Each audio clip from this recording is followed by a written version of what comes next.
ورحمة الله وبركاته. الحمد لله وكفى وسلام على عباده الذين اصطفى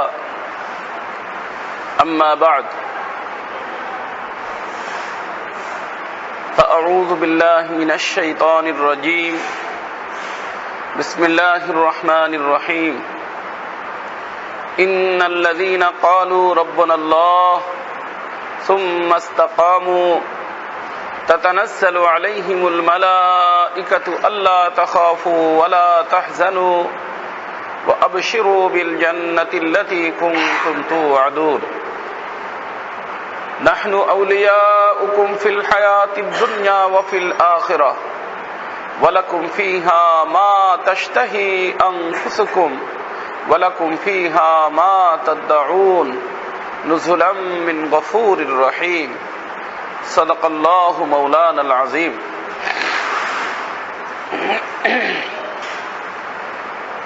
محترم ভাই দোস্ত, আমি কয়েক সপ্তাহ হলো এক বিষয়ের উপরে আলোচনা করতেছিলাম। বিষয় ছিল যে আপনার এবং আমার এই দুনিয়ার জীবন এটাই শেষ জীবন না, বরং আমাদের আসল জীবন শুরু হবে মৃত্যুর পর থেকে।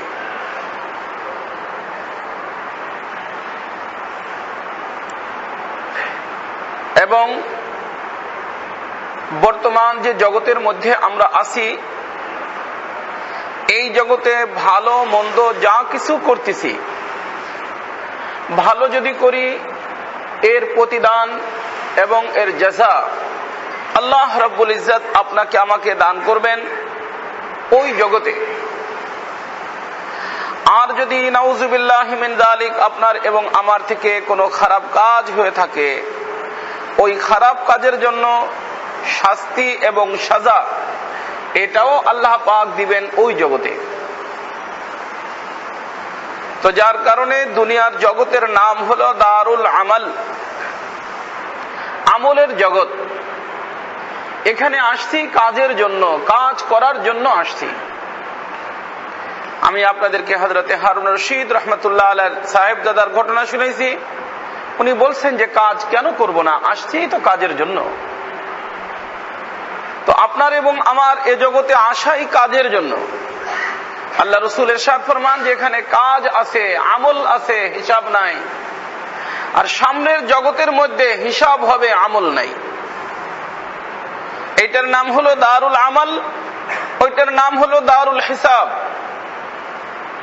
হিসাব কিতাবের জায়গা। ভালো করলে ভালো পাবো, খারাপ করলে খারাপ পাবো। করব খারাপ, ভালোর আশা, এটা বেয়াকুব মার্কা মানুষ যারা, তারাই করতে পারে। আর আল্লাহ রাসূল বলছেন যে ওরা বুদ্ধি ছাড়া মানুষ, যারা কাজ করে খারাপ আর আশা করে থাকে কি ভালো। গাছ লাগায় তেঁতুলের গাছ, আশা করে রাখে 1 নম্বর আম, হিমসাগর আম। তো মানুষ একে বেয়াকুব ইন্টারন্যাশনাল গাধা বলবে না? আল্লাহ রাসূলও বলেন যে যে ব্যক্তি কাজ করে খারাপ আর তার প্রতিদান ভালো আশা করে বসে থাকে, ওয়ালা আজিজু মান আতবা হাওয়াহু ওয়া তামান্না আলাল্লাহ। কাজ করতেছে খারাপ আর আশা বেঁধে আছে, হ্যাঁ আল্লাহ আমাকে মাফ করে দিবেন। আরে মিয়া, মাফ করার কাজও তো করতে হবে, তারপরে না তুমি মাফ করার চিন্তা ফিকির করতে পারো। এজন্য আমার ভাই দোস্ত, যে এই জগতে বর্তমানে আমরা আছি, এই জগতে আমলের জগৎ আর সামনের জগৎ হিসাবের জগৎ। আমি আপনাদেরকে বলছিলাম যে হিসাবের জন্য আল্লাহ পাকের আদালত হবে 3টা। তবে আদালত কায়েম হবে হাশরের ময়দানে। আর হাশরের ময়দান কায়েম হবে দুনিয়ার কিয়ামত হয়ে যাওয়ার পরে। তারপরে এক যুগ পর্যন্ত দুনিয়া এমনি পড়ে থাকবে। এরপরে যা ইসরাফিল আলাইহিস সালাতু ওয়াস সালামের দ্বিতীয়বার সিংহায় ফুঁক দেওয়ার পরে কিয়ামত কায়েম হবে। তো ওই যে একটা লম্বা টাইম দুনিয়ার মানুষের থাকতে হবে, ওই টাইমটার নাম হলো আলমে বারজাখ। বারজাখী জীবন। যার কারণে আমি আপনাদেরকে বলছিলাম যে আসলে আমরা সকলেই আল্লাহ রব্বুল ইজ্জতের মেহমান,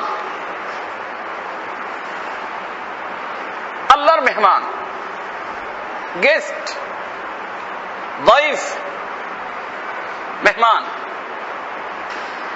আরে মেহমানদের জন্য যে মেহমানখানা আল্লাহ পাক তৈরি করছেন, ওই মেহমানখানার নাম হলো জান্নাত। মেহমানখানার নাম কি? জান্নাত। তো গেস্ট হাউস হলো, জান্নাত হলো আল্লাহর যারা মেহমান হবে। যেরকম দেখবেন সরকারি একটা সরকারি মেহমানখানা থাকে না, রাষ্ট্রীয় মেহমানখানা থাকে। রাষ্ট্রীয় মেহমান যারা হয় তাদেরকে এয়ারপোর্ট থেকে ইস্তেকবাল করে নিয়ে আসা হয়। এয়ারপোর্ট থেকে নামার জন্য ভিআইপি লাউঞ্জের মধ্যে তাদেরকে নিয়ে যাওয়া হয় কিছু সময়ের জন্য, রেস্টের জন্য। যে বিরাট দূর দূর থেকে সফর করে আসছেন, তো ওখানে আপনারা কিছু সময় কি করেন? রেস্টের ব্যবস্থা করা হয়, ভিআইপি লাউঞ্জ। ওই ভিআইপি লাউঞ্জ এয়ারপোর্টের ভিতরে থাকে, ওখানে তাদেরকে বসানো হয়, চা নাস্তা, বিভিন্ন ধরনের ইবতিদাই প্রাথমিক কিছু নাস্তাবানির ব্যবস্থা করা হয়। এরপরে তাদেরকে গেস্ট হাউসে নিয়ে আসা হয়। ঠিক আল্লাহ রব্বুল ইজ্জতের সিস্টেমটা একই। আল্লাহ রব্বুল ইজ্জত আপনার এবং আমার জন্য ঠিক একই ব্যবস্থা করছেন যে আমার বান্দা, তোমার এই 60-70 বছরের জীবনের যে সফর, এই সফরের সমাপ্তি যখন ঘটতে যাবে, তখন আল্লাহ পাকের পক্ষ থেকে আল্লাহ পাক ফেরেশতাদেরকে পাঠাবেন আল্লাহ পাকের যারা গেস্ট হবে তাদের নিকটে। আর আল্লাহ রাসূল ইরশাদ করছেন যে ফেরেশতাদের সংখ্যা হবে 500। কত ফেরেশতা আসবে? 500। এই 500 ফেরেশতা আসবে আল্লাহ পাকের গেস্টকে ইস্তেকবাল করার জন্য, অভ্যর্থনা করে নেওয়ার জন্য। আর তাদেরকে নিয়ে আল্লাহ পাক কি করবেন? আল্লাহ পাকও এমনি ভাবে একটা ভিআইপি লাউঞ্জ রাখছেন। ওই রেস্ট হাউস রাখছেন, রেস্ট হাউস। ওই রেস্ট হাউসের নাম আল্লাহ রাসূল বলেন ওইটার নাম হলো কবর। আল্লাহ পাকের যে রেস্ট হাউস ওইটার নাম কি? কবর।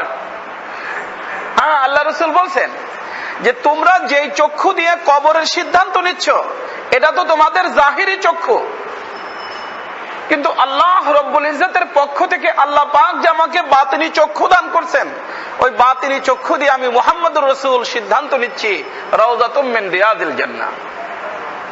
রওজা মানে বাগান। জান্নাতের বাগানের থেকে, জান্নাতের মধ্যে যে বিভিন্ন ধরনের পার্ক থাকবে, জান্নাতের মধ্যে যে বিভিন্ন ধরনের ব্যবস্থাপনা থাকবে, রেস্ট হাউস থাকবে, বিভিন্ন জায়গায় বসে বসে জান্নাতি মানুষের বিভিন্ন বিস্তারিত আলোচনা আসছে, আরাম আয়েশ করবে। আল্লাহ রাসূল বলেন যে ওই বাগানের থেকে একটা বাগান হলো কবর। তো এটা আল্লাহ পাকের পক্ষ থেকে আল্লাহর বানানো রেস্ট হাউস। এই রেস্ট হাউসে আপনাকে এবং আমাকে নিয়ে যাওয়া হবে, সেখানে আপনাকে এবং আমাকে রাখা হবে। প্রাথমিক পর্যায়ে আপনার এবং আমার জন্য ওখানে কিছু ব্যবস্থা, ওই ব্যবস্থা যেটা আপনার এবং আমার জন্য আল্লাহ পাক গেস্ট হাউসের ভিতর করে রাখছেন, তার কিছু নমুনা স্বরূপ ওখানে আপনাকে এবং আমাকে পেশ করা হবে। আর এই সময়টা এক লম্বা সময় হবে, কারো জন্য বেশি, কারো জন্য কম। যে যেইভাবে দুনিয়ার থেকে ডিপারচার হবে, ঠিক সেইভাবে ওখানে কি হবে? ব্যবস্থা হবে। তবে দুনিয়ার মধ্যেও যেমনি ভাবে আপনি এই যে মনে করেন যে আমরা এয়ারপোর্ট দিয়ে যখন যাই, দেখা যায় যে বিজনেস ক্লাস, ফার্স্ট ক্লাসের যাদের নিকট টিকিট থাকে, তাদের এয়ারপোর্টের ভিতরে ভিআইপি লাউঞ্জের ব্যবস্থা থাকে। এই যে প্লেনে ওঠার আগ পর্যন্ত 1-8 ঘন্টা যে সময় থাকে, এই সময়টা তাদের ভিআইপি লাউঞ্জের ব্যবস্থা থাকে। তো ওখানে গেটে যাওয়ার সাথে সাথেই আপনাকে এবং আমাকে কি করতে হয়? ওই বোর্ডিং কার্ড যখন দেয়, তখনই একটা কাগজ দিয়ে দেয়। যিনি ভিআইপি প্যাসেঞ্জার, ওই কাগজটা গেটে দিলে সাথে সাথে তারা বলে স্যার আসেন, ভিতরে যাওয়ার সুযোগ দেয়, বসার সুযোগ দেয়, খাওয়া দাওয়ার সুযোগ দেয়, ওর ভিতরে যত ধরনের যা কিছু আছে সব সুযোগ সুবিধা সে পাইতে থাকে। কিন্তু এন্ট্রি করাইতে হয়, ওই কাগজের মাধ্যমে কি করতে হয়?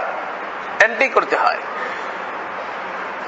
তো আল্লাহ রাব্বুল ইজ্জতের যে রেস্ট হাউস, ওই রেস্ট হাউসের মধ্যে আপনার এবং আমার জায়গা পাওয়ার জন্য আপনাকে এবং আমাকে সংক্ষিপ্ত কিছু ইন্টারভিউ হবে, লম্বা চওড়া না, সংক্ষিপ্ত ইন্টারভিউ।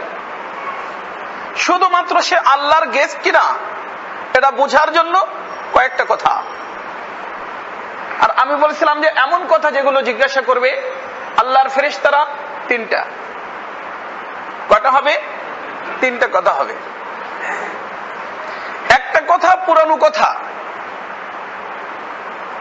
একটা কথা হলো পুরান কথা, যেই পুরান কথা আমরা এই আপনার এবং আমার রুহের সম্পর্ক দেহের সাথে হওয়ার আগেই আমরা ও কথার স্বীকারোক্তি করছিলাম, এমন হলো একটা।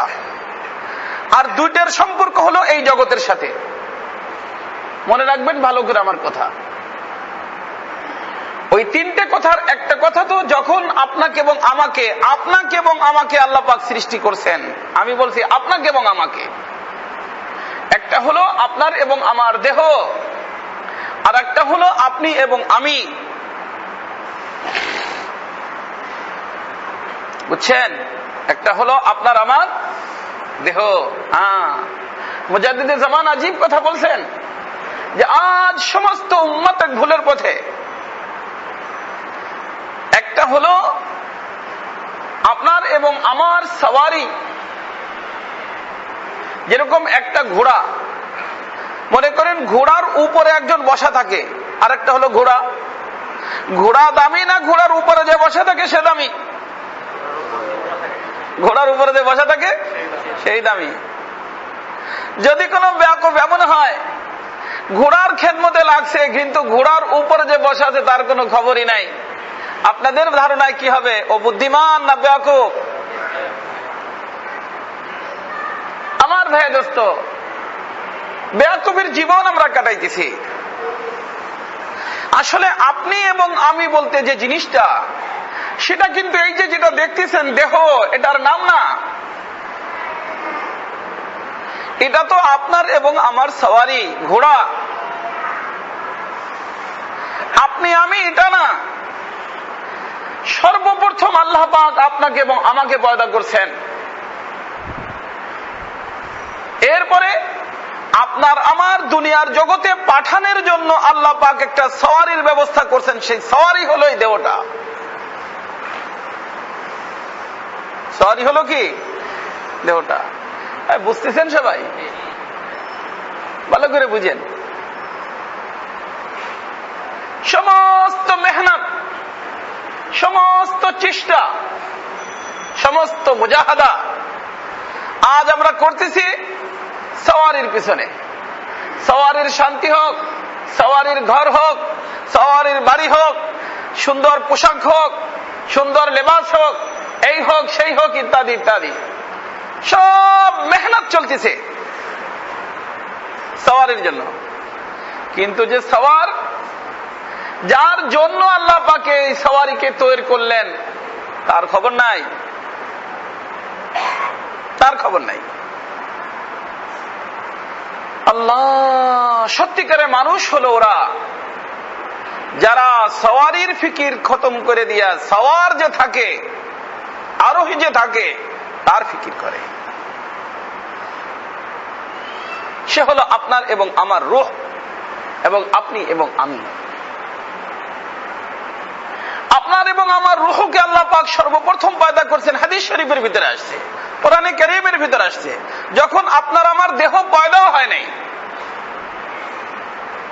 আমি বলছিলাম যে একটা তো আল্লাহ পাক জিজ্ঞাসা করবেন ফেরেশতাদের মাধ্যমে ওই কথাটা, যেই কথাটা আপনার আমার দেহের সাথে আপনার আমার সম্পর্ক হওয়ার আগে আল্লাহ পাক আপনাকে আমাকে জিজ্ঞাসা করছিলেন।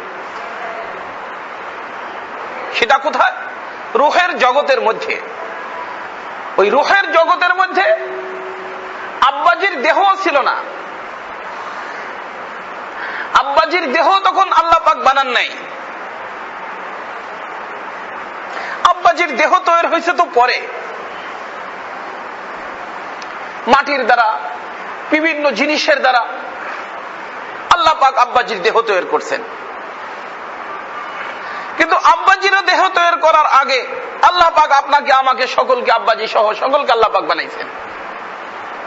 ও জগতের নাম রূহের জগৎ। কিসের জগৎ? রূহের জগৎ। আমার ভাই দোস্ত, রূহের জগতের মধ্যে আব্বাজিকে এবং আমাদের সকলকে আল্লাহ পাক বানানোর পরে কোরআনে কারীমের ভিতরে আসছে, আল্লাহ পাক তখন জিজ্ঞাসা করছিলেন, আলাস্তু বিরব্বিকুম, জিজ্ঞেস করছিলেন না, আলাস্তু বিরব্বিকুম। সকলের এই আয়াত মুখস্থ আছে, মুখস্থ আছে, বুঝতেছি না, বুঝেন তো। এই যে আলাস্তু বিরব্বিকুম জিজ্ঞাসা করছিলেন, তখন আপনার আমার এই যে দেহ, এটা কি ছিল? আব্বাজির দেহ ছিল। আব্বাজির অর্থ না জানেন তো না?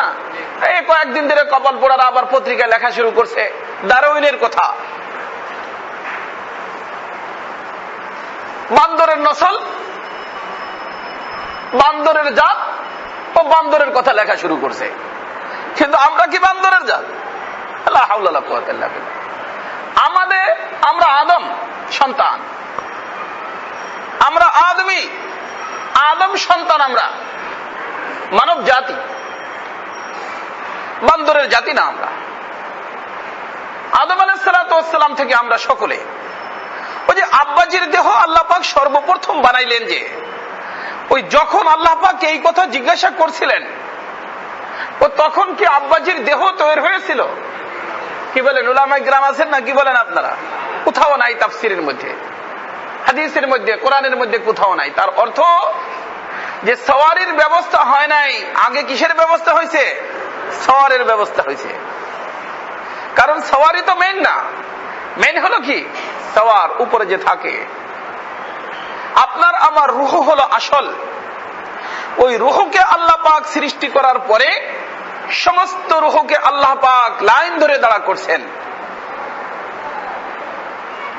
হাদিসের মধ্যে আজীব কথা আল্লাহ রাসূল বলছেন যে ওই রূহের জগতের মধ্যে যদি কোনো ব্যক্তির সাথে, অনেক সময় দেখবেন একটা মানুষকে আপনার মনে হয় যে ভাই আপনাকে পরিচিত পরিচিত মনে হয়, না হুজুর আপনার সাথে আমার কখনো দেখা হয় নাই, এই ফার্স্ট সাক্ষাৎ, ফার্স্ট মুলাকাত। কিন্তু এই যে মনে যে হয়, তার কারণ কি? আল্লাহ রাসূল বলেন যে হ্যাঁ আসলে মুলাকাত হয়েছিল। কোথায়? ওই জগতের মধ্যে মুলাকাত হয়েছিল। ওই জগতে যে সাক্ষাৎ হয়েছিল তারই বহির্প্রকাশ এখানে হচ্ছে। আপনার দেখতে পরিচিত পরিচিত লাগে, কারণ আপনার সাথে কখনো দেখা হয় নাই। আরে হয়েছে মিয়া, দেখা হয়েছে। দেখা হয়েছে কোথায়? ওই জগতের মধ্যে দেখা হয়েছে। এই যে একজন আরেকজনের সাথে বন্ধুত্ব হয়, ফিরি ফিরি হয়, ওই জগতের বন্ধুত্ব হাদিসের মধ্যে আসছে। তো আপনি এবং আমি বলতে যে জিনিস, সেটা আপনার আমার এ দেহ না। ভালো করে মনে রাখবেন, সব লোকে মনে রাখবেন, ব্যবসায়ীরাও মনে রাখবেন, ছাত্র ভাইরা মনে রাখবেন, শিক্ষক যারা তারা মনে রাখবেন, সকলের মনে রাখা দরকার। আর এটা মনে যদি থাকে তাহলে ফিকিরও হবে, আপনার আমার কিছু ফিকিরও আসবে ইনশাআল্লাহ তাআলা। এখন তো সব ফিকির দেহ, দেহ আপনি আমি না, এটা তো আপনার আমার সবারই। দুনিয়ার জগতে পাঠানোর জন্য আল্লাহ পাক এখানে এরকম বানায় দিয়েছেন, সামনের জগতে এটার আবার দরকার হবে না, যার কারণে শেষ, স্বল্প সময়ের সওয়ারি। এই যে দেহ অল্প দিনের ব্যাপার। তো আপনি এবং আমি বলতে যেটা বুঝায় সেটা হলো আপনার আমার রূহ। আরে আপনার আমার রূহকে আল্লাহ পাক ওখানে জিজ্ঞাসা করছিলেন, আলাস্তু বিরব্বিকুম, আমি কি তোমাদের রব না? আল্লাহ পাক ওখানে সকলের সামনে ছিল। এই যে আপনার আমার দেহের যে চক্ষু, দেহের চক্ষু, এ দেহই ছিল না তো চক্ষু থাকবে কিভাবে? দেহের চক্ষুর দেখার জন্য কিছু বাধ্যবাধকতা আছে, এই হতে হবে, এই হতে হবে না, ইত্যাদি ইত্যাদি। কিন্তু ওই যে রুহের চক্ষু অত্যন্ত গতিওয়ালা, ওটার কোনো বাধ্যবাধকতা নাই, অনেক দূর দূর পর্যন্ত দেখতে পায়।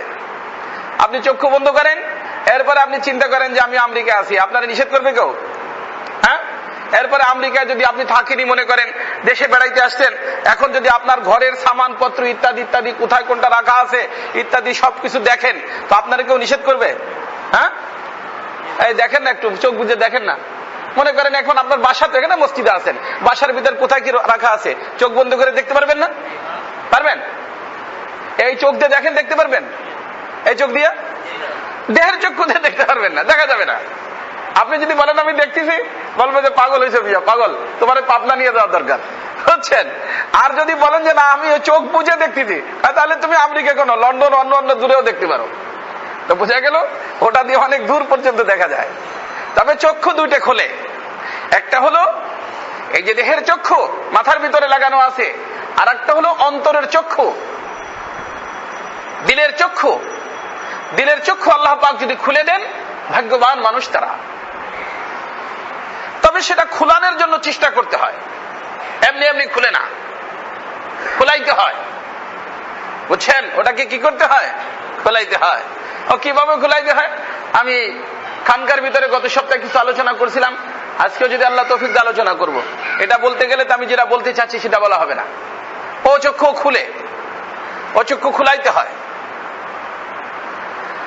হ্যাঁ আমার ভাই দোস্ত, তো ওই যে রুহের জগতের মধ্যে আমরা সকলেই, আল্লাহ পাক আমাদের সামনে ছিল, আল্লাহ পাককে আমরা বলছিলাম বালা। এই যে কলু বালা সকলে মুখস্থ করছে, কলু মানে ওইখানে যারা আল্লাহর সামনে উপস্থিত ছিল তারা সকলে বলল, কি বলল? বালা। বালা মানে আরবিতে নিশ্চয়ই, অবশ্যই আপনি আমাদের রব। আল্লাহ প্রশ্ন করার পরে সকলে উত্তর কি দিল? বালা। এখানে এই যে বুশ আছে, ওবামা আছে, আরো যত এই যে হিলারি ক্লিন্টন, মনে করেন এরকম যতগুলো আছে, এই সবগুলো উপস্থিত ছিল। এ যারা যারা আছে সব আমাদের বাংলাদেশের মন্ত্রী পরিষদ, আরো যারা যারা আছে, আমাদের দেশের মনে করেন বড় বড় সন্ত্রাসী মানুষ আছে, এরাও ছিল। আর বড় বড় বুজুর্গ আল্লাহর ওলি তারাও ছিল। আদম সন্তান যারা, তারা সকলে ছিল। আর সকলেই উত্তর কি দিয়েছিল? বালা। এই জন্য এখানে কিন্তু এটা আল্লাহ পাক বলেন নাই যে হ্যাঁ বালা বলছে, তবে কিছু লোক বলে নাই, এমন কথা কোরআনেও নাই, এমন কথা হাদিসেও নাই, সকলে বলছে। এই জন্য আমি বলছিলাম যে রেস্ট হাউসের গেটে আপনাকে এবং আমাকে প্রশ্ন করা হবে তিনটা। তার একটা প্রশ্নের সম্পর্ক হলো রুহের জগতের সাথে। কোন জগতের সাথে? রুহের জগতের সাথে। আর দেখবেন যে আজীব সম্পর্ক, এখানেও কিন্তু আল্লাহ পাক জিজ্ঞেস করতেছেন আলাস্তু বিরব্বিকুম। রব শব্দকে আল্লাহ পাক কিন্তু এখানে ব্যবহার করছেন। কি শব্দ ব্যবহার করছেন? রব। আর রেস্ট হাউসের ফার্স্ট প্রশ্ন যেটা হবে, প্রথম সওয়াল যেটা হবে, সেটা কি হবে?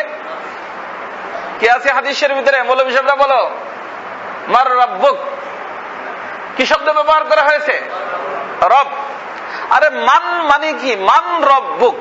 আরবি এরকম পড়তে হয় মার রব্বুক, কিন্তু আসলে শব্দটা কি? মান রব্বুক। এর অর্থ যে তোমার রবকে। মান মানে কে, রব মানে রব, কা মানে তোমার। এই মিয়া, তুমি যেখানে আসছো তোমার রবকে, বুঝে আসছে? এ হলো প্রশ্ন, তোমার রব কি? ওখানে আল্লাহ জিজ্ঞেস করছেন আমি কি তোমাদের রব না? কুম বলছিলেন। কুম বলার কারণ হলো সকলে। আরবির মধ্যে এক বচন, দ্বিবচন, বহুবচন আছে। তো কুম হলো বহুবচনের জন্য। যেরকম আসসালামু আলাইকুম, আমরা বলি আসসালামু আলাইকুম, তো আলাস্তু বিরব্বিকুম। আর যদি একজন বোঝানো হয় তো আলাস্তু বিরব্বিকা। তো যেহেতু ওখানে উপস্থিত আল্লাহর সমস্ত মখলুক, সমস্ত মানুষ ছিল, এই জন্য আল্লাহ পাক বহুবচন ব্যবহার করে কি বলছিলেন? আলাস্তু বিরব্বিকুম। আর কবরের মধ্যে মানুষ কয়জন? ইন্টারভিউ হচ্ছে এক একজনের ভিন্ন ভিন্ন। এই জন্য জিজ্ঞেস করছি কি, মার রব্বুক, তোর রবকে। এ হলো কোথায়? রেস্ট হাউসের গেটে। ওদিকে জিজ্ঞেস করছেন কোথায়? রুহের জগতে। এখন আসি আমরা মাঝখানে, রুহের জগৎ অতিক্রম করে আসছি দুনিয়ার জগতে। এখান থেকে অতিক্রম করে যেতে হবে রেস্ট হাউসের গেটে। এই যে মাঝখানের জগৎটা, এই মাঝখানের জগৎ সম্পর্কে আল্লাহ পাকের ঘোষণা এই আয়াতে কারিমার মধ্যে, যে আয়াতে কারিমা আমি আপনাদের মাঝে তেলাওয়াত করছি। আমার মেহেদোস্ত, আমি বলতেছিলাম যে আল্লাহ পাক ওই জগতের মধ্যে রব জিজ্ঞাসা করছিলেন, আলাস্তু বিরব্বিকুম। রেস্ট হাউসের গেটে প্রথম প্রশ্ন, মার রব্বুক, তোমার রবকে। ওখানেও ব্যবহার করছেন রব, এখানেও ব্যবহার করছেন রব। বর্তমান জগতের মধ্যে যেখানে আমরা আছি, রুহের জগৎ অতিক্রম করে দুনিয়ার জগতে আসছি। এই দুনিয়ার জগতে আসার পরে আপনি এবং আমি রুহের জগতে যে কথা বলে আসছিলাম, ওই কথার উপর যদি থাকতে পারি, ভালো করে বুঝেন, রুহের জগতে যে কথা বলে আসছিলাম যে আল্লাহ আপনি আমাদের রব, এই কথার স্বীকারোক্তি করে ওখান থেকে দুনিয়ার জগতে আসলাম। এই দুনিয়ার জগতে আসার পরে যদি এই কথার উপরেই আমি থাকতে পারি, তাহলে ওখানে প্রশ্ন যখন হবে মার রব্বুক, তোমার রবকে, তখন আপনার এবং আমার মুখ দিয়া যে উত্তর বের হবে সেটা হলো রব্বি আল্লাহ। কি বের হবে? রব্বি আল্লাহ। এখানে শব্দ হলো তিনটা। রব্বি মানে আমার রব, আল্লাহ তো আল্লাহ। আল্লাহ শব্দ হলো আল্লাহ রব্বুল ইজ্জতের জাতি এবং স্পেশাল নিজের নাম। আল্লাহ পাকের আজীব শান। আল্লাহ হলেন পাক, শিরিক থেকে পাক। আল্লাহর কোনো অংশীদার নাই। ওয়াহদাহু লা শারীকা লাহু। আল্লাহ এক, আল্লাহর কোনো কি নাই? শরীক নাই। তো আল্লাহ পাকের নাম হলো আল্লাহ। এই আল্লাহ নামকে মুফাসসিরিনে কেরাম বলেন, আল্লাহ নামকে আল্লাহ পাক কি করছেন? হেফাজত করছেন। আদম আলাইহিস সালাতু ওয়াস সালাম থেকে নিয়ে এই পর্যন্ত এবং কিয়ামত পর্যন্ত যত লোক খোদাই দাবি করবে, খোদাই দাবি বুঝেন নাই, করছে এবং করতেছে এবং করবে, আজ পর্যন্ত কোন ব্যক্তি এই কথা বলে নাই আনাল্লাহ, আমি আল্লাহ, এই কথা বলে নাই। ফিরআউন কি বলছিল? আনা রাব্বুকুমুল আলা, আমি তোমাদের রব। আরে রব তো বলছে, কিন্তু কি বলে নাই? আল্লাহ বলে নাই। আমার পীর মুর্শিদ বলেন যে আল্লাহ যেরকম পাক, আল্লাহর পাক নামও পাক। অর্থাৎ আল্লাহর পাক নামকে আল্লাহ ইতিপূর্ব হেফাজত করছেন, কিয়ামত পর্যন্ত হেফাজত করবে। কেউ আল্লাহর নাম নিয়ে এই দাবি করবে না যে আমি আল্লাহ। আজ পর্যন্ত কেউ করে নাই। আমি আল্লাহ এ কথা আজ পর্যন্ত কেউ বলে নাই। বুঝছেন? বিভিন্ন নামের খোদাই দাবি তো হয়েছে, আল্লাহ নাম নিয়ে কেউ খোদাই দাবি করে নাই যে আমি আল্লাহ। যার কারণে ওখানে তার মুখ দিয়ে উত্তর যেটা বের হবে সেটা কি? রব্বি আল্লাহ। আর যারা ফেরাউনরে মানছে তারা কি বলবে? রব্বি ফেরাউন বা রব্বি অমুক তমুক ইত্যাদি, নাউযুবিল্লাহ, রব বলবো আমি। এখন আপনি বলবেন যে রব্বি ফিরাউন কেউ বলে, রব্বি বুশ কেউ বলে, রব্বি আমেরিকা, রব্বি ফুলা, এগুলো কেউ বলে? হ্যাঁ বলে। কিভাবে বলে আমি বলবো আপনাদেরকে, কিভাবে বলে বলবো। কিন্তু যারা বলবে, যাদের সম্পর্ক আল্লাহর সাথে থাকবে, তাদের মুখ দিয়ে কি বের হবে? রব্বি আল্লাহ, আমার রব হলো আল্লাহ। হলো প্রথম প্রশ্ন এবং প্রথম প্রশ্নের উত্তর। কিন্তু দিতে পারবে কারা?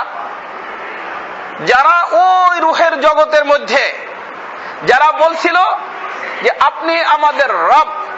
আল্লাহ বলেন যে এই কথাকে যারা দুনিয়ার জগতে আসার পরে ইন্নাল্লাযীনা ক্বালু রাব্বুনাল্লাহ, যারা এই দুনিয়ার জগতে আসার পরেও এই কথার ঘোষণা দিয়েছে যে আমাদের রব হলেন কে?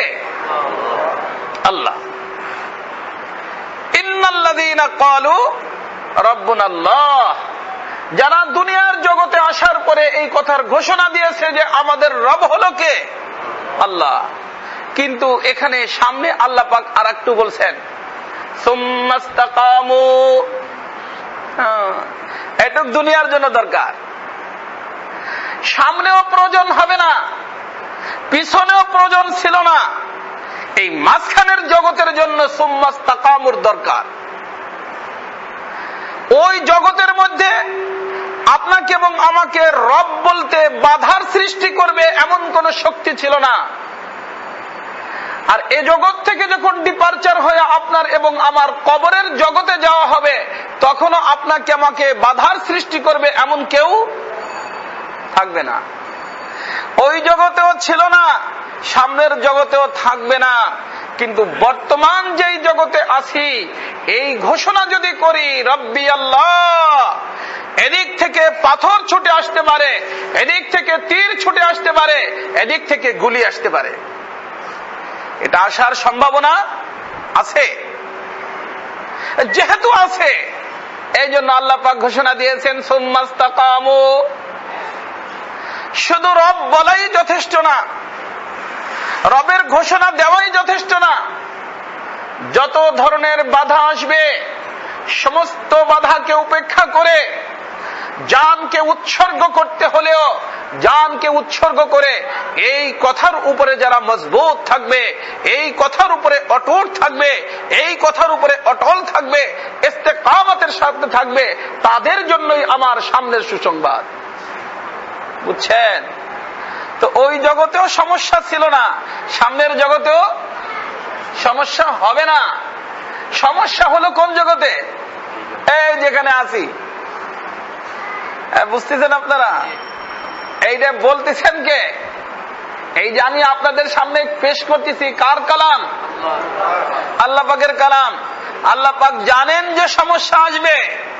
এই জন্য আপনি যদি চান যে একেবারে সমস্যা ছাড়াই সোজাসুজি জান্নাতে চলে যাবেন, এমনটা হবে না।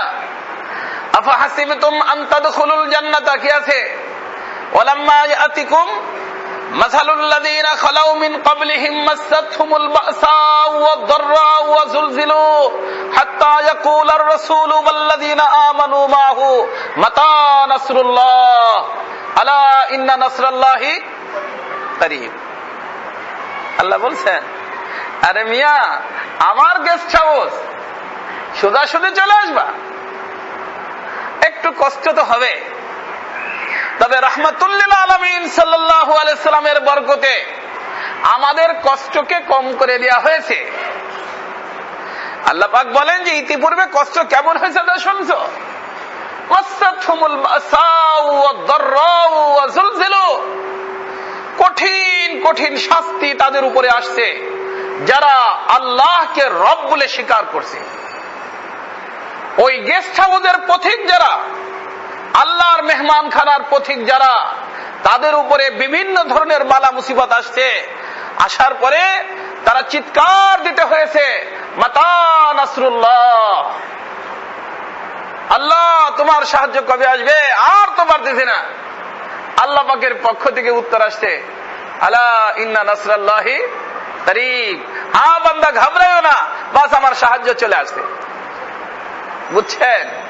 তো বুঝা গেল এই যে এই জগতের মধ্যে রব বলার পরে এটা না যে ওই জগতে যেরকম বসে চুপচাপ বসেছিলেন এমন চুপচাপ বসে থাকতে পারবেন, আর এই জগৎ থেকে ডিপারচার হওয়ার পরে ওই জগতে যাওয়ার পরে রব বলার পরে যেরকম আপনার বাধার সৃষ্টি করার কেউ নাই।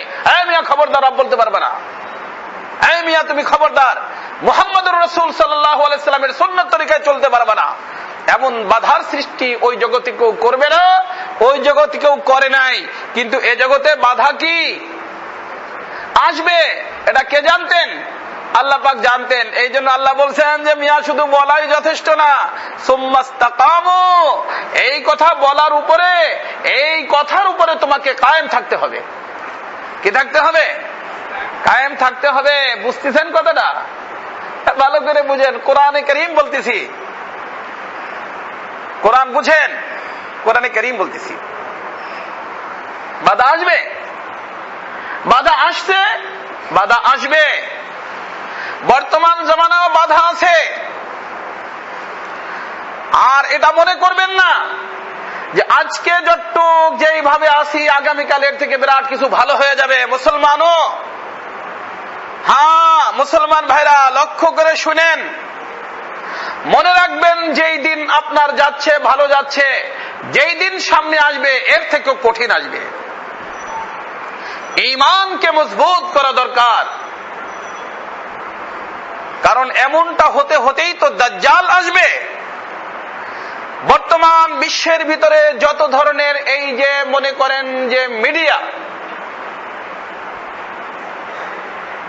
ইলেকট্রিক মিডিয়া হোক আর যাই হোক, এই সমস্ত মিডিয়া হলো দাজ্জালের পূর্ব প্রস্তুতি।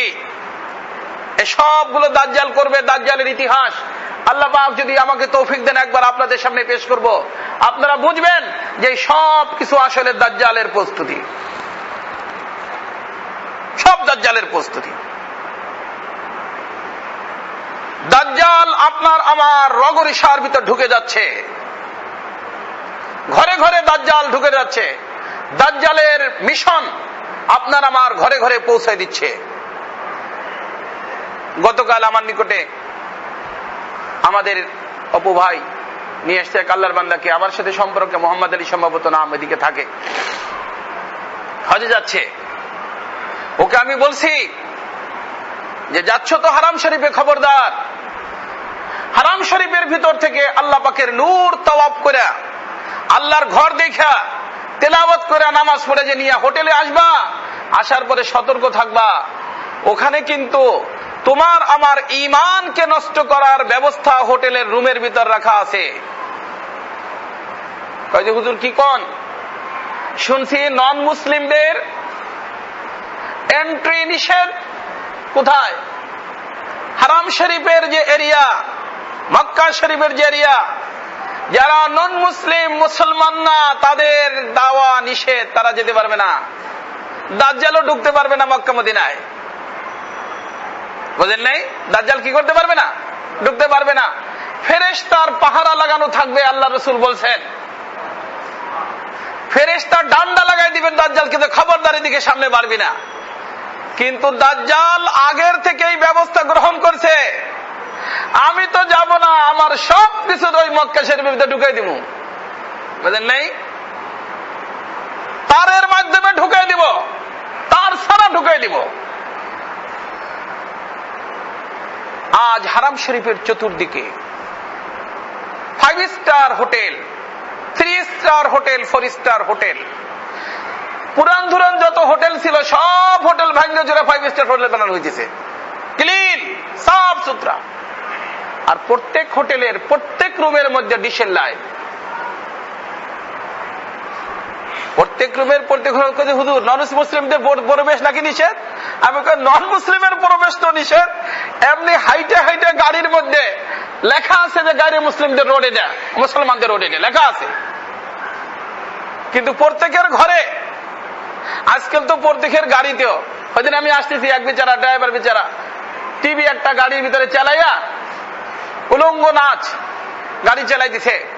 আমার নজর পড়ছে, পাশেই গাড়ি দাঁড়াচ্ছিলাম, বললাম যে বাবারে এটা তো দেখাই ঠিক না, তারপর তো দেখতে মনে চায় বাসায় যে দেখিস, তুই অ্যাক্সিডেন্ট করে ফেলবি, তুইও মরবি, মানুষকেও মারবি।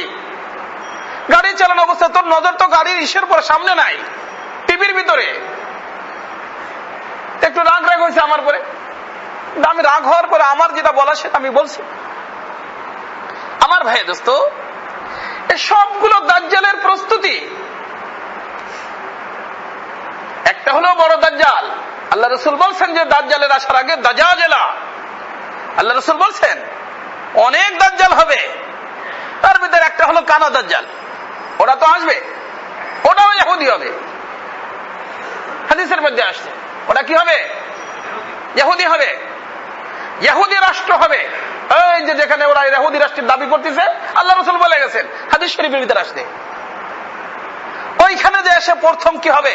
প্রকাশ করবে যে হ্যাঁ আমি ওই সেই যার কথা আদম থেকে নিয়ে সকলে বলে গেছে, সেই ব্যক্তি আমি চলে আসছি। এবং প্রথম তো সে খোদাই দাবি করবে না, প্রথম বড় বুজুর্গ দাবি করবে। এই জন্য কালকে না পরশু বোধহয় আমি কুমিল্লাতে হোমনাতে গেছিলাম, ওখানে বলছিলাম যে সর্বপ্রথম আমার মনে হয় দাজ্জালের আগমন যদি ঘটে, সবচেয়ে দাজ্জালের বেশি মুরিদ হবে বাংলাদেশের মানুষ। তার কারণ বাংলাদেশের মানুষের ভিতরে অভ্যাস হলো, যদি কারো থেকে কিছু অলৌকিক কিছু দেখে ফেলে, তার ভিতরে রসুলের সুন্নত থাকুক চাক না থাকুক, আল্লাহর সাথে ওর সম্পর্ক আছে কি না আছে, হ্যাঁ রে এর থেকে বড় আল্লাহর ওলি কেউ হবে না, যাও এর কাছে, সবগুলো যায় জালেমরা। হুজুর কি মনে করেন জবরদস্ত কারামতি দেখাই দিছে, মানে কারামতি একটা দেখলেই এটা আল্লাহর ওলি। লা হাওলা ওয়ালা কুওয়াতা ইল্লা বিল্লাহ। দুনিয়ার মধ্যে সবচেয়ে অলৌকিক ঘটনা যে ব্যক্তি দেখাবে সে হলো দাজ্জাল। এই জন্য দাজ্জালকে আল্লাহর ওলি কি বলেন? দাজ্জাল আল্লাহর ওলি। কারামতির কারণে আল্লাহর ওলি হয় না, আল্লাহর ওলি হয় রাসূলের সুন্নাত তরিকা মোতাবেক চলার কারণে। মনে রাখবেন, এই যে আপনারা যারা আছেন আমার কথা বুঝতেছেন না? বুঝতেছেন না? ভালো করে বুঝতেছেন? কারামত দেখে পাগল হয়েন না। তাহলে হুজুর আমি গেছি, যাওয়ার আগে আমার কথা বলে দিছে কি এই রোগে ভুগতেছেন, আসছেন আসেন, এই যে বলে দিছে। হুজুর জানলো কিভাবে? আমি যে এই রোগটা নিয়ে হুজুর তার কাছে গেছি, আমার নিকটে অনেকে বুঝলো কিভাবে? হুজুর যদি আদিক আল্লাহর সাথে যোগাযোগ না থাকে বুঝলো কিভাবে? আরে মিয়া তোমার স্ক্রু তোমার ঢিলা, যদিও তুমি বড় ব্যবসায়ী হও, স্ক্রু ঢিলা হয়ে গেছে, গুনাহ করতে করতে নাফরমানি করতে করতে স্ক্রু টাইট করো। ওরা শয়তান, ফরাডি, ধোঁকাবাজ। জানার অনেক তরিকা আছে, তার ভিতরে এক তরিকা আমি আপনাদেরকে বলি। ওদের দরবারে যখন যাবেন, যারা গেছেন এখানে তারাও বুঝবেন, ফার্স্ট সাক্ষাৎ দেখবেন যে তার সাথে হয় না, ওর পিয়ের সাথে সাক্ষাৎ হয়। সাক্ষাৎ হলেই সে জিজ্ঞেস করে কি জন্য আসলেন, কি দেখি, ইত্যাদি ইত্যাদি। শুনে একজনে ডাকে এদিকে বাবার নিকট লয়ে যা। এই যে বাবার নিকট নিয়ে যাওয়ার লোক বিভিন্ন থাকে, 10-12 জন বসা থাকে। বাবার জানা আছে কোনটায় নিয়ে গেলে কি কারণে আসে, কোনটায় নিয়ে গেলে কি কারণে আসে, বাবার এটা জানা আছে। তো ওই যে ওইটা যখন লয়ে যায়, ও বুঝে যে এই কারণে কি আসছে, আসার সাথে সাথে এই কারণে আসছেন, আচ্ছা বসেন। এই এখন ও তো বুঝে হায় রে হায়, আর বাবাই তো কিছু রুমের ভিতরে বসা, যা কথা হইলো ওখানে, বাবার এখানে পৌঁছলো কিভাবে, ওদিকে কি আছে, যোগাযোগ আছে। কোন দিকে যোগাযোগ আছে? আছে তো যোগাযোগ অবশ্যই, আল্লাহর সাথে যোগাযোগ নাই, শয়তানের সাথে যোগাযোগ আছে। কার সাথে যোগাযোগ আছে? শয়তানের সাথে যোগাযোগ আছে। কারণ আল্লাহর সাথে যোগাযোগের লাইন হলো একটা। লাইন কয়টা? একটা। সেটা হলো মুহাম্মদুর রাসূলুল্লাহ সাল্লাল্লাহু আলাইহি ওয়াসাল্লামের সুন্নাত তরিকা মোতাবেক জীবন। রাসূলুল্লাহ সাল্লাল্লাহু আলাইহি ওয়াসাল্লামের সুন্নাত তরিকার জীবন যদি কারো ভিতরে না থাকে, আল্লাহর সাথে যোগাযোগ করার বিকল্প কোনো রাস্তা নাই। আল্লাহ পাক কোরআনে কারীমের ভিতরে বলে দিয়েছেন, কুল ইন কুনতুম তুহিব্বুনাল্লাহ ফাত্তাবিউনি ইউহিব্বুকুমুল্লাহ। ফাত্তাবিউনি, এখানে ফাত্তাবিউনি উলামায়ে কেরাম বুঝবেন, আপনারা আরবি গ্রামার পড়েন, বুঝেন। আমার কে বলতেছেন? আল্লাহ রাসূল। আল্লাহর সাথে যোগাযোগ করবা, আমার অনুসরণ করো। তো আমার মানে কি? রসুলের অনুসরণ অনুকরণের মাধ্যমেই আল্লাহর সাথে যোগাযোগ সম্ভব। বিকল্প কোন রাস্তা আল্লাহ পাক দুনিয়ার ভিতরে রাখেন নাই, এমনকি কোন নবী রাসূলের জন্য আল্লাহ পাক রাখেন নাই। যার কারণে আল্লাহ রাসূল বলছেন, লাউ কানা মূসা হাইয়ান লামা আবাসাহু ইত্তিবাই। সমস্ত নবীরা যদি দুনিয়ার ভিতর জিন্দা হয়ে আসে, এমনকি মূসা আর ঈসাও জিন্দা হয়ে আসে, তাহলে আল্লাহ পাক তাদেরকেও বলে দিবেন, বরং বলে দিয়েই আল্লাহ পাক তাদেরকে নবুয়ত দান করছেন যে আমার হাবিবের অনুসরণ করবে, তাহলেই তোমরা আমার প্রিয় পাত্র হবে, নাহলে আমার সাথে তোমাদের কোনো সম্পর্ক নাই। এই কথা বলেই আল্লাহ পাক কি দিচ্ছেন? নবুয়ত দান করছেন। বুঝছেন কথাটা? তো আল্লাহর সাথে যোগাযোগের লাইন কয়টা? একটা। সেটা হলো মুহাম্মদুর রাসূলুল্লাহ সাল্লাল্লাহু আলাইহি ওয়াসাল্লামের নূরানী তরিকা। তার মধ্যে কারামত থাকুক চাই না থাকুক, রাসূলের সুন্নত তরিকা যদি থাকে আল্লাহর সাথে যোগাযোগ আছে, আর লক্ষ লক্ষ কারামত যদি দেখায় আর রসুলের সুন্নতের বহির্ভূত কোনো কাজ তার হয়, রসুলের চেহারা মুবারকের দাড়ি ছিল, ওর মুখে দাড়ি নাই, আল্লাহর সাথে ওর যোগাযোগ নাই, শয়তানের সাথে যোগাযোগ হতে পারে, হতে পারে আপনার ব্যবসা ভালো হয়ে গেছে, হতে পারে আপনার রোগ ভালো হয়ে গেছে, হতে পারে আপনার সন্তান ছিল না, ওখানে যাওয়ার পরে আল্লাহ পাক আপনাকে ছেড়ে দিছে, ও দেয় নাই, দিছে আল্লাহ। আরে এ তো সাধারণ ব্যাপার। এ দাজ্জাল আসার পরে তো আরো কিছু করবে। আপনি বলবেন যে অনেকদিন আমার বাপ মরে গেছে, বাপরে দেখতে মনে চায়, আচ্ছা ধৈর্য ধর, আপনার বাপের কবরের নিকট নিয়ে যাবে, বলবে যে কম ওই কবরবাসী, এ কবরের লোক, অমুকের বাপ দাঁড়া, সাথে সাথে কবরের থেকে উঠে আসে আপনার আব্বা আপনার সাথে দেখা করবে। এই জন্য মুরিদ হয়ে যাবেন দাজ্জালের, দাজ্জালের মুরিদ হয়ে যাবেন।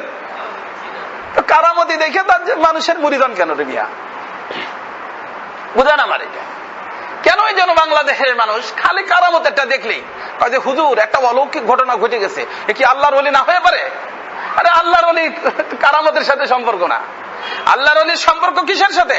রসুলের সুন্নত তরিকার সাথে। আল্লাহর ওলি হওয়ার সম্পর্ক কিসের সাথে? রসুলের সুন্নত তরিকার সাথে।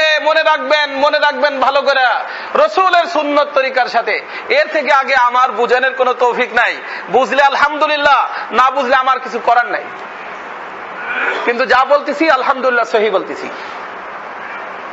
এই জন্য কারামত দেখবেন না, অলৌকিক কিছু দেখার দরকার নাই। অলৌকিক যত সময় আসতে থাকবে তত কে দেখাইতে থাকবে?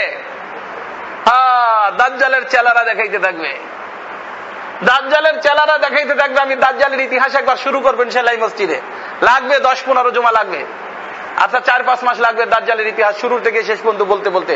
কি কি ঘটাবে, বর্তমানে কি কি ঘটতেছে, সব দাজ্জালের প্ল্যানিং চলতেছে বর্তমানে। এই জন্য আল্লাহ পাক জানতেন যে এই দুনিয়ার ভিতরে আসার পরে আমার সাথে সম্পর্ক যাদের, ওরা যখন ঘোষণা করবে রব্বি আল্লাহ, আমার রব হলো কে? আল্লাহ, এ কথা বলার সাথে সাথে বিভিন্ন দিক থেকে ওর উপরে সমস্যা আসবে এবং বলবে যে না, তুই যেটা বলতেছিস এটা ঠিক না। যার কারণে সাহাবায়ে কেরামের যুগেও ইতিপূর্বে তাদেরকে বলতো কোথায় তোদের খোদা? এখন বলে না কোথায় মুসলমানদের খোদা? আসে না মদত করতে, আসে না সাহায্য করতে? এ কথা আগেও বলতো,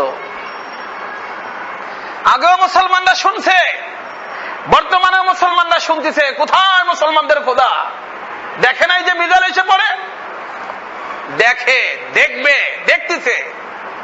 ইনশাআল্লাহ মুসলমানদের খোদা আছে এবং ওই পাওয়ার এবং ওই শক্তি নিয়ে আছে, যেই পাওয়ার এবং যেই শক্তির মাধ্যমে আল্লাহ পাক কওমে সামুদ, কওমে আদ, বড় বড় তোমাদের থেকে শক্তিকে আল্লাহ পাক খতম করে দিয়েছেন সাধারণ সাধারণ জিনিসের দ্বারা। ওই শক্তি নিয়ে আল্লাহ পাক আছেন এবং এখনো আল্লাহ পাক আছেন, থাকবেন। আল্লাহ পাক একটু ঢিল দিচ্ছেন, এ সময়টা আসবে, ঘাবড়ানোর কোনো কারণ নেই।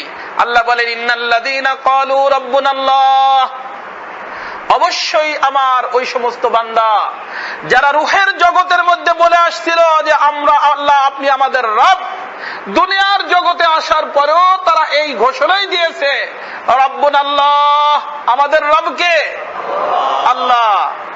এরপরে যে তাদের পর সমস্যা আসছে, এই সমস্যার কারণে এদিক সেদিক তারা হয়ে যায় নাই, এ কথা বলে নাই যে আমাদের রব হলো অমক, আমাদের রব হলো অমক, এ কথা তারা বলে নাই।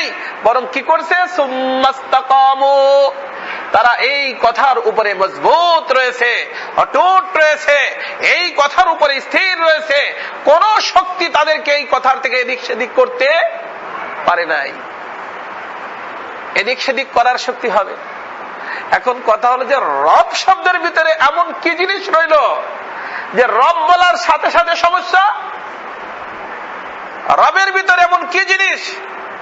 রব মানে তো প্রতিপালক। এমন কি শক্তি রবের মধ্যে যে রব বললেই মুসিবত আসবে? কারণ কি? এই জন্য রব বোঝা দরকার, রব কাকে বলে। বুঝছেন? কি বোঝা দরকার? রব বোঝা দরকার যে রব কাকে বলে। আল্লাহ, আস্তাগফিরুল্লাহ।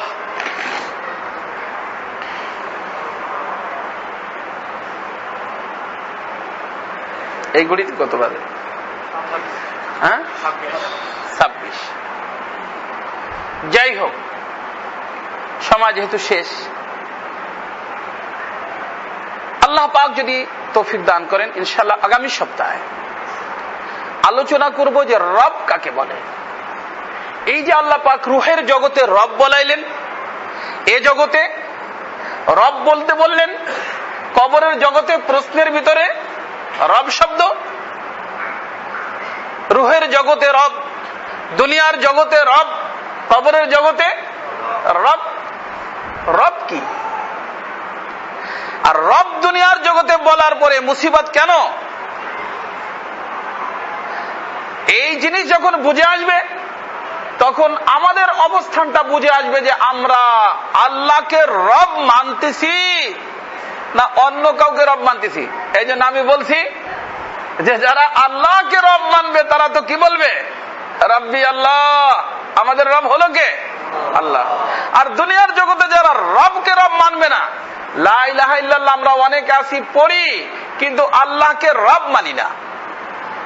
যারা রব মানি না তারা কবরের জগতে যাওয়ার পরে রব্বি আল্লাহ তাদের মুখ দিয়ে বের হবে না। এজন্য রবকে জিনিস বোঝা দরকার। আর তখন নিজের প্রতি আমি দেখতে পারবো যে আমি কি আল্লাহকে রব মানতেছি। আলহামদুলিল্লাহ, যদি মানি আল্লাহ পাকে শুকর, যদি না মানি তওবার সুযোগ এখনো আছে। বুঝছেন? এজন্য আগামী সপ্তাহে আল্লাহ পাক যদি তৌফিক দান করেন ইনশাআল্লাহ আমি রব সম্পর্কে প্রথম আলোচনা করব। যে রব কাকে বলে, রবের পরিচয় কি, রব হওয়ার জন্য কি কি গুণ দরকার। আল্লাহ পাক আপনাকে এবং আমাকে সকলকেই এই দাজ্জালি ফিতনার থেকে সকলকে বাঁচার জন্য আল্লাহ পাক তৌফিক দান করেন। মুহাম্মদুর রাসূলুল্লাহ সাল্লাল্লাহু আলাইহি সাল্লামের নূরানী তরিকার উপরে আমল করে আল্লাহর সাথে সম্পর্ক করে দুনিয়ার থেকে যাওয়ার জন্য আল্লাহ পাক সকলকে তৌফিক দান করেন। সুবহানাকাল্লাহুম্মা ওয়া বিহামদিকা আশহাদু আল্লা ইলাহা ইল্লা আনতা আস্তাগফিরুকা ওয়া আতুবু ইলাইক। ওনার সাহেবজাদা ছিলেন হযরত মাওলানা আসাদ মাদানী সাহেব। আসাদ মাদানী সাহেবের ছেলে হযরত মাওলানা মাহমুদ মাদানী।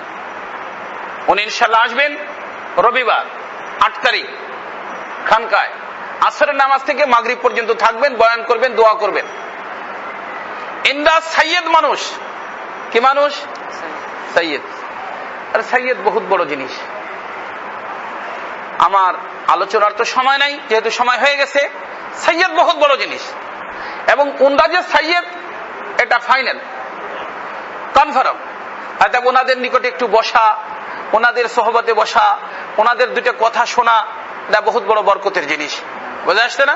এই জন্য আমাদের যাদের সুযোগ আছে বা সুযোগ নাই, সুযোগ বের করার একটা ব্যবস্থা আছে, ব্যবস্থা করি এবং এখানে শরীক হই, দোয়ার ভিতরে শরীক হই এবং উনি দোয়া করবেন, কিছু নসিহাতের কথা বলবেন। তালেব ইলম, উস্তাদ, গায়রে আলেম, আলেম সব তবকার মানুষের আসার ইজাজত আছে এবং দাওয়াত দিচ্ছি সকলকে আমি। ইনশাআল্লাহ আশা করি আমরা আসবো। হ্যাঁ, সুধারণা রাখতে হবে যে একজন মুসলমান মসজিদে টাকা খাইতে পারে না, সুধারণা রাখতে হবে। বুঝছেন? কি নিয়তে রসিদ নিবেন? এই নিয়তে রসিদ নিলে সব পাবেন, আর ওই নিয়তে রসিদ নিলে গুনাহ হবে। এই জন্য তরিকাও শিখাই দিলাম, রসিদ নেওয়ার তরিকা কেন নিবেন। বুঝছেন কথাটা? যাকে যেই টাকা দিবেন, 10 টাকা 20 টাকা দিলেও কি নিবেন? রসিদ দিবেন। ইনশাআল্লাহ রসিদ বেশি করে ছাপা আছে বা ছাপার ব্যবস্থা করা হবে, কারণ আমাদের মুতাআল্লি সাহেবের নিকটে নিজের নিকটে প্রেস আছে। বুঝেন নাই? অনেক রসিদ ছাইপে নিবে, 10 টাকা 20 টাকা দিলেও কি